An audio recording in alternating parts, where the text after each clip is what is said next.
ইউনিভার্সিটিতে হচ্ছে স্টুডেন্ট, কিন্তু লাইকা ম্যামের সাথে প্রথম দিনই হচ্ছে আমাদের ক্লাস ছিল আর এক্সপিডিংয়ে। তো আমি ফার্স্ট বেঞ্চে ছিলাম, উনি আসলো, সালাম দিলাম, উনি সালাম দিল কি দিল না সেটা জানি। তো উনি ওনার কোর্স সম্পর্কে বলছিল, তো আমি ওনাকে হচ্ছে একটা কাউন্টার দিলাম যে হ্যাঁ আমরা বাংলাদেশের বিশ্ব পর্যায়ে তো পরিচিত ছিল, আমরা এইটা করেছিলাম, এই লাইনটা আমি বলেছিলাম। এরপর উনি আমাকে বললো যে আপনার নাম কি? আমি আমার নাম বললাম, নাম বলার পরে উনি আমাকে বলছে যে আপনার নামে এখানে অন্য কেউ আসতে পারে, অন্য কেউ এখানে চলে আসতে পারে,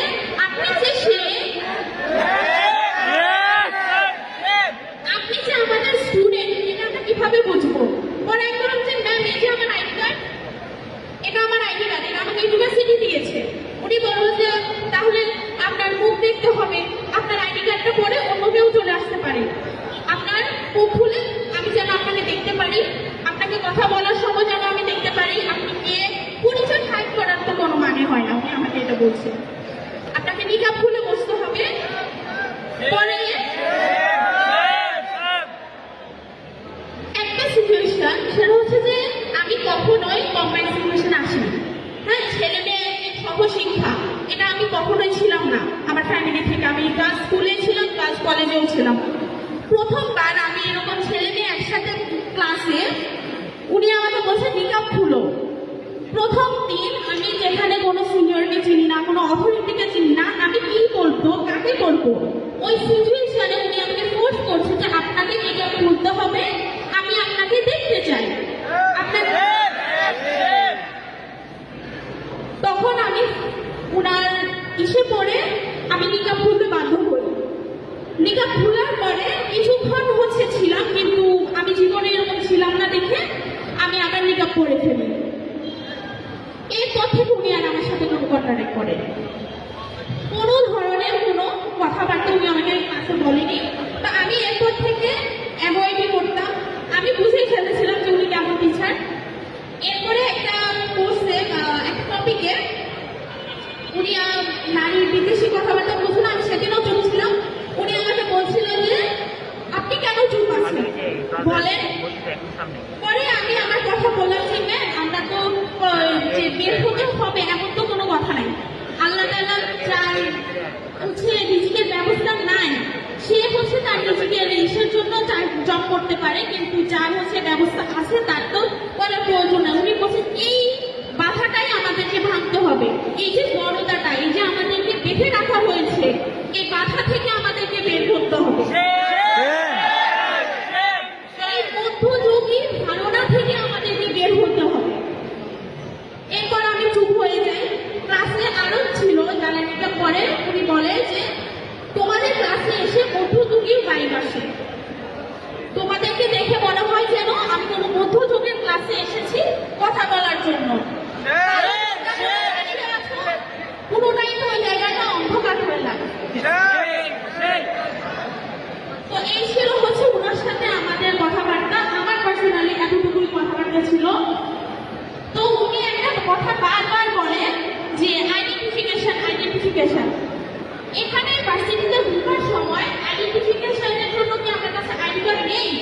আইডি কার্ড থাকার পরেও আমি ইউনিভার্সিটি স্টুডেন্ট কিনা সেটা উনি কেন আমার থেকে জানতে যাবেন? পরীক্ষা উনি ওনার স্ট্যাটাসে বলেছে যে পরীক্ষার ফলে যারা নিকাব করে থাকে ওরা যে চিটিং করছে না সেটা আমরা কিভাবে বুঝবো? সেটা বোঝার জন্য আমাদের কমন রুম নেই কেন? আপনার যদি মনে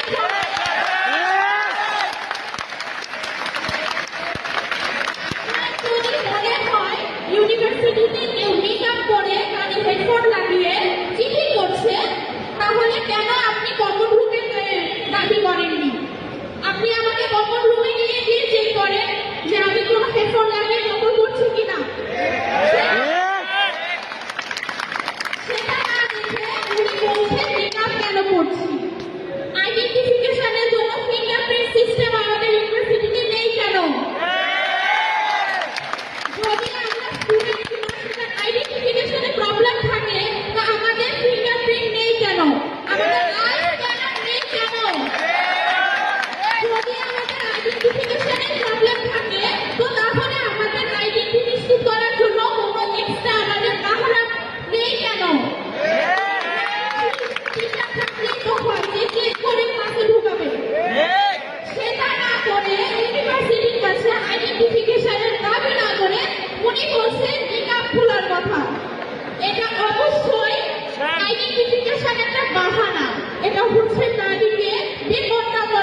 বলবো।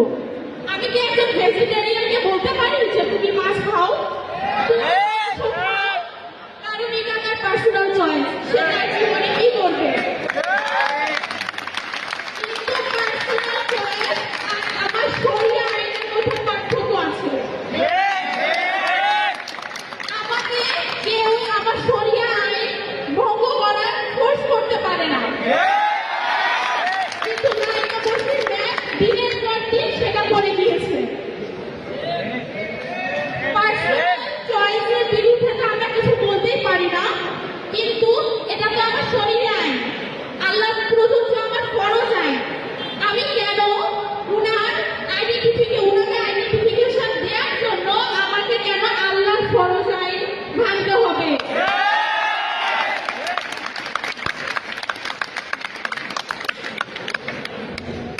তো এতটুকুই দাবি আমার।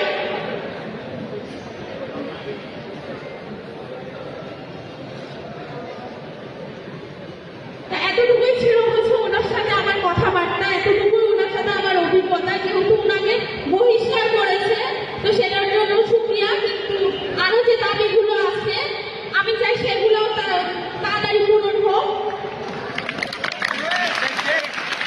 এবং আমাদের অর্থনীতি খুব তাড়াতাড়ি এসে আমাদের সাথে বসুক। স্টুডেন্টদেরকে কোনো কিছু করতে বাধ্য যেন না করা হয়। এরপর যদি স্টুডেন্টরা কোনো পদক্ষেপ নিতে বাধ্য হয় সেটা ড্রাইভার শুধুমাত্র অর্থনীতি থাকবে। গত 3 দিন ধরে আমরা এখানে বসে আছি, গত প্রায় 1.5 মাস ধরে ফেসবুকে কথা বলা হচ্ছে, এখন পর্যন্ত স্টুডেন্টদের সাথে অর্থনীতি বসেনি, কথা বলেনি। আমরা চাই খুব তাড়াতাড়ি ওনারা কথা বলুন এবং ব্যাপারটাকে সলভ করে ক্লাসে নিয়মিত ফিরে যান। কিন্তু যদি ওনারা তা না করে, স্টুডেন্ট যদি পরবর্তীতে কোনো পদক্ষেপ নেয় সেটা ড্রাইভার শুধু